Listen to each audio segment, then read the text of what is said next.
First at 5, a former Milwaukee area teacher and coach arrested by the FBI in Florida. Patrick Russell is charged with possessing and sharing child pornography.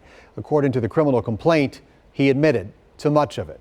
TMJ4 was tipped off by a viewer who wants to remain anonymous, who wrote, "I am concerned there may be victims of his that attended local schools. It's because of that concern we're breaking with our policy and showing you his mugshot." TMJ4's Mike Biermeister talks with Peter, who founded a survivor advocacy group. He shares what to do if you or someone you know may be a victim. In my hand, documents that lay out the FBI's case against 37-year-old Patrick Conor Russell, now facing federal child pornography charges.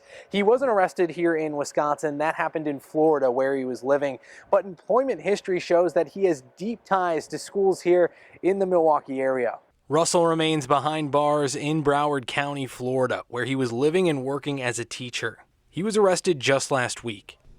The federal complaint says the 37-year-old was identified through an encrypted messaging app, where the FBI says he talked about being a teacher and a coach and looking for someone who can bait students into sending inappropriate images. Agents say they recovered those online chats from his phone, along with files they allege show minors in sexual situations. The details suggest he may have been trying to target students he knew personally. In an interview with the FBI, Russell admitted having inappropriate conversations about minors, requesting images, and viewing material he believed showed underage boys. Before Florida, Russell was an assistant football and lacrosse coach at Marquette University High School for 6 years up until 2024. He most recently taught at Carmen Southeast High School until 2024.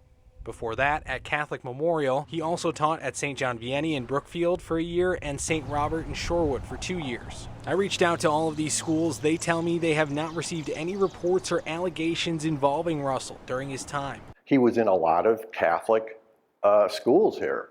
Peter Isley is the founder of Nate's Mission, a group focused on preventing and addressing sexual abuse in Christian institutions. I think the need to investigate here is obvious. So, investigating, reporting, and protecting, that's the three things that need to happen here. Isley is urging any potential victims here to reach out to authorities first.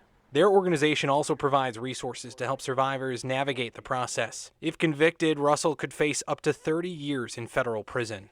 In Milwaukee, Mike Biermeister, TMJ4 News. If you suspect abuse at the hands of Patrick Russell, you should call your local authorities.